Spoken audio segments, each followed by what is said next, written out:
Hello, ladies and gentlemen. It's your favorite events MC Bernard here, and I'm here to just help out and answer a few questions that I've received from my inbox, especially when it comes to events planning, or let me say specifically to say a wedding.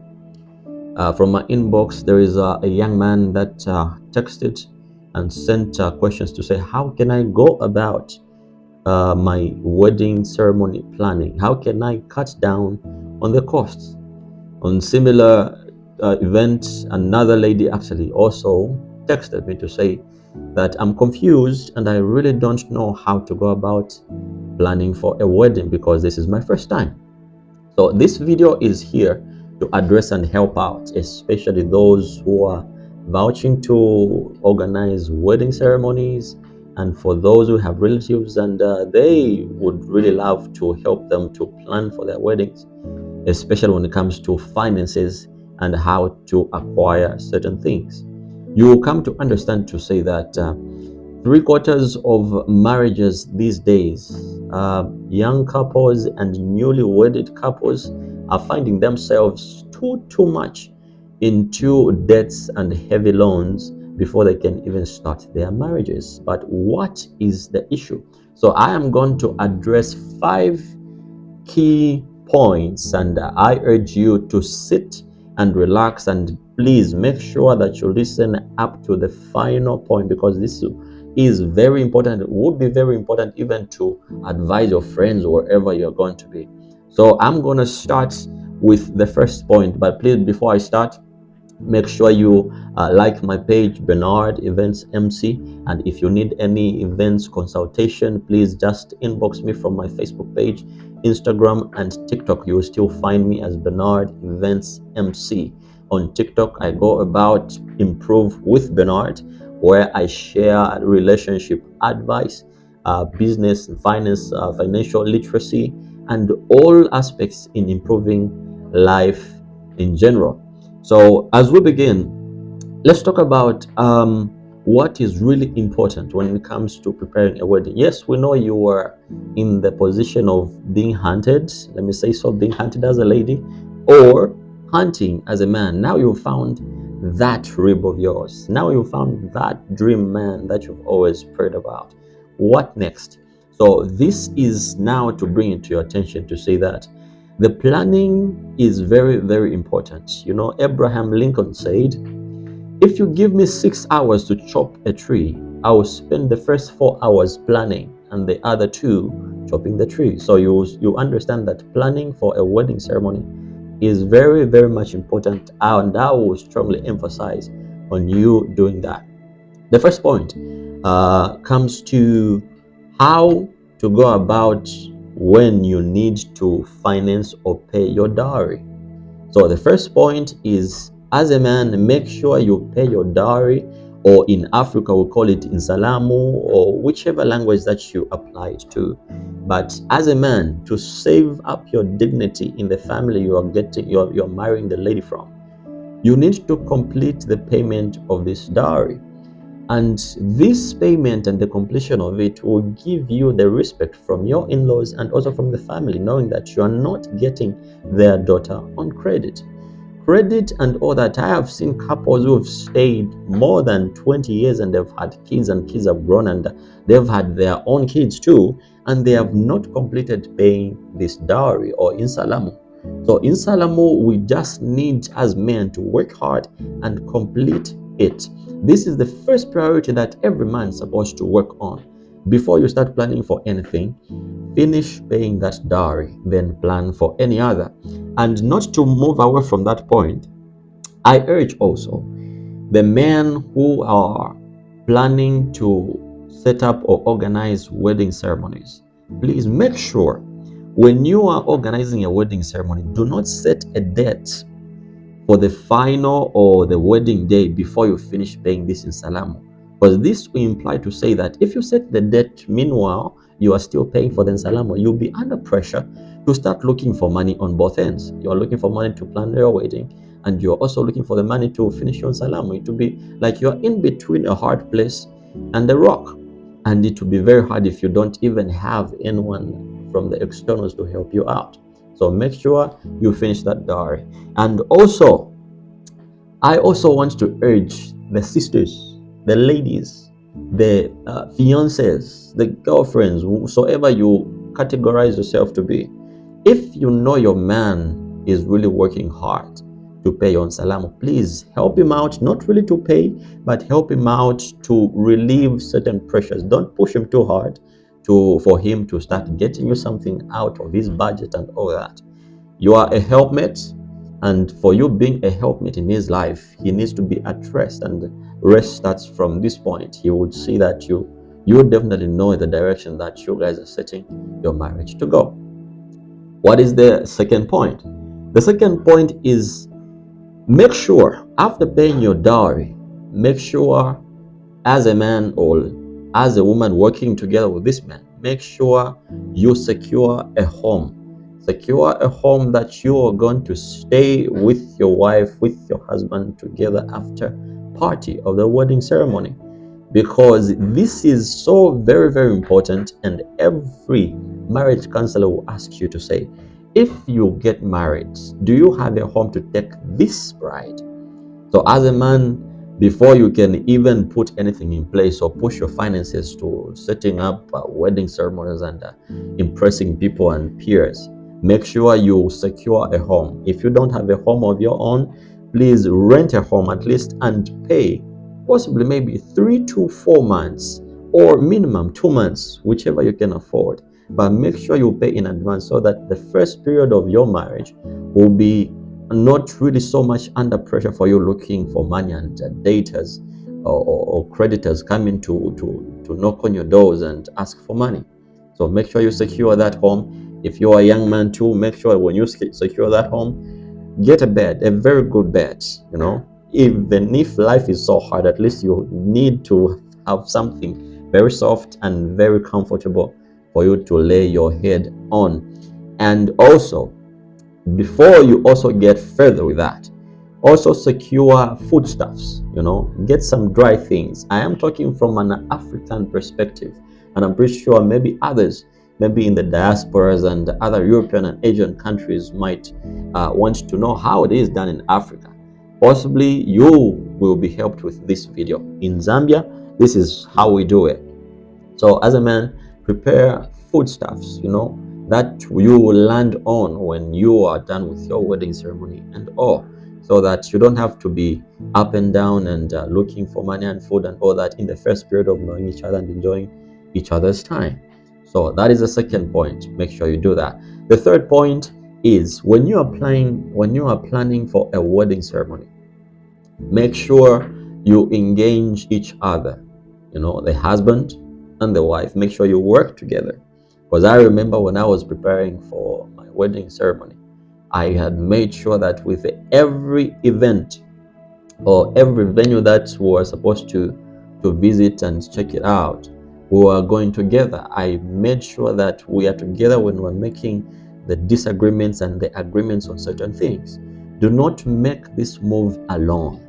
I will just send pictures or videos to say that she'll agree or he'll agree, because you will find trouble agreeing or disagreeing on things in the last minutes, and you might not have the enough finances to change certain things. So when you are going to check out venues, make sure that you check out the venues together, agree and disagree.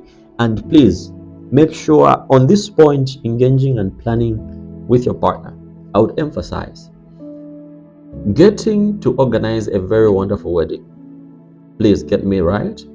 Getting to organize a very wonderful wedding, it does not take you to go and extend or stretch yourself out of your means. So if you need to put up something, make sure you are working within your means of your finances and your pockets. It is not about doing things because you want to impress people, impress your peers. Possibly there are some ladies, some guys who you would want to see that you could also make a very big function. It's not about the function. It is about you guys getting together in that home. It is about you guys getting comfortable together and remaining with some finances to finance your aftermath.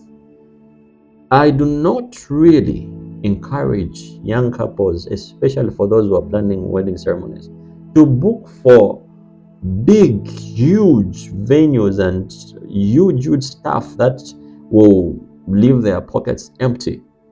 Don't go and pay for a hall that is already built and then you are left with nothing to survive on.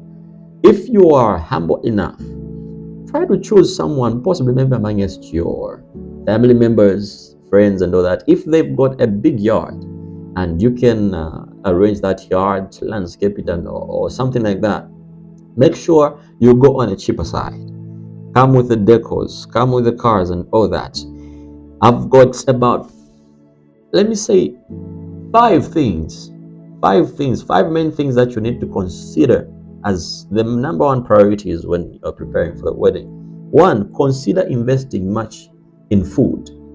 You know, food is the most important at any celebration of a wedding or a marriage.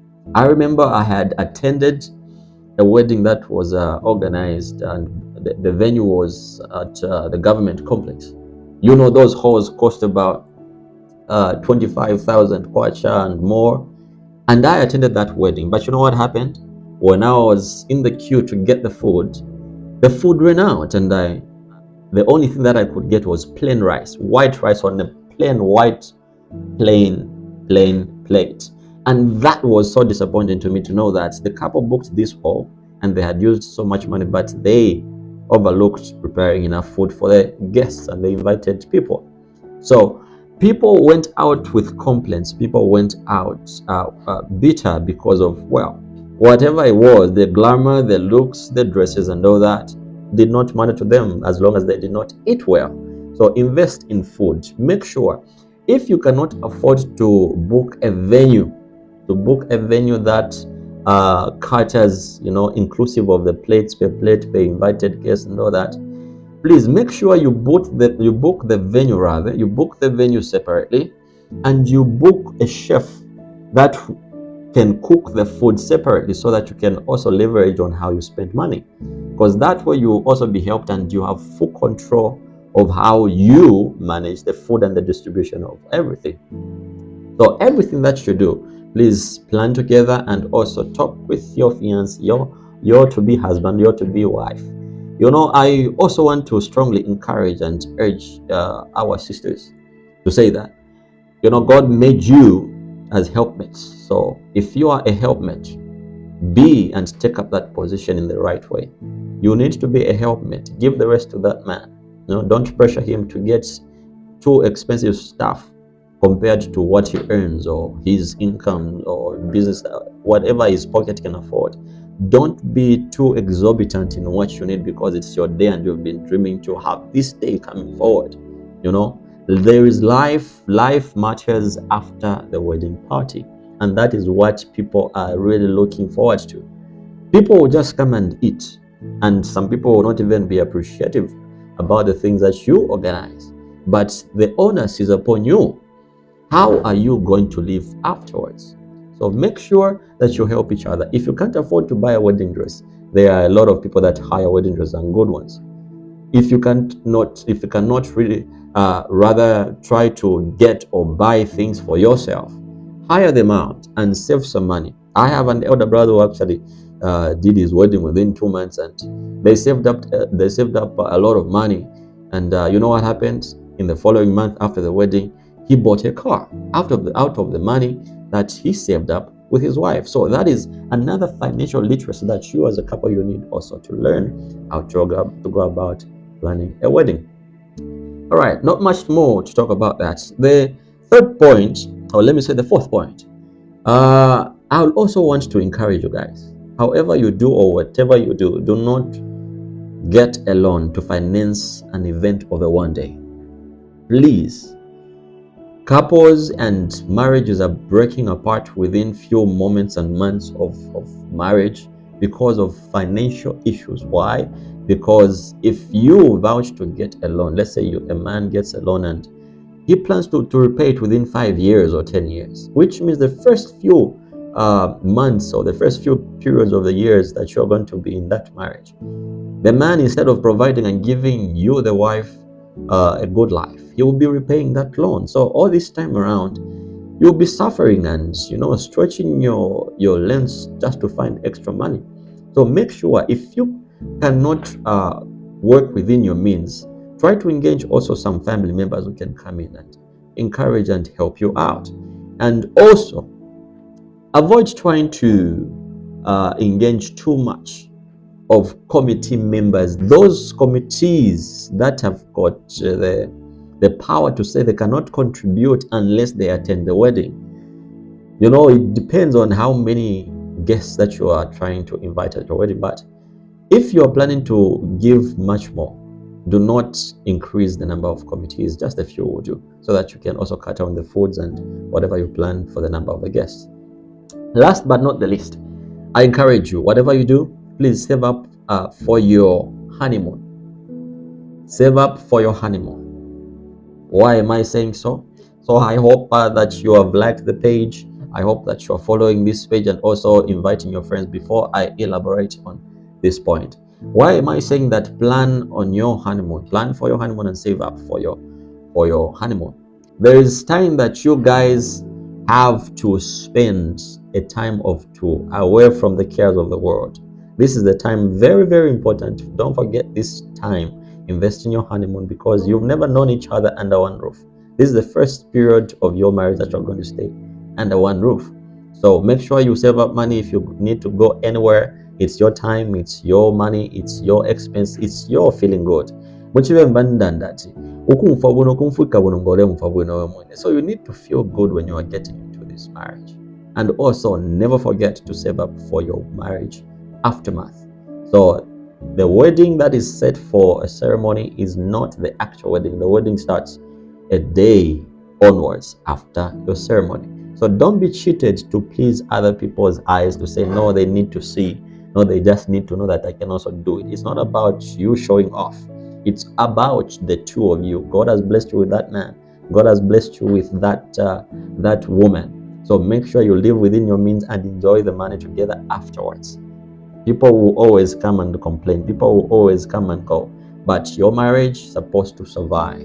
But if you are leaving your marriage because of other people's opinions, you will never survive the marriage. So it is how you make it. It is how you guys are treating each other. It is how you are communicating. Communicate amicably. Communicate accordingly. What you don't like, what you like. Make sure that you understand each other.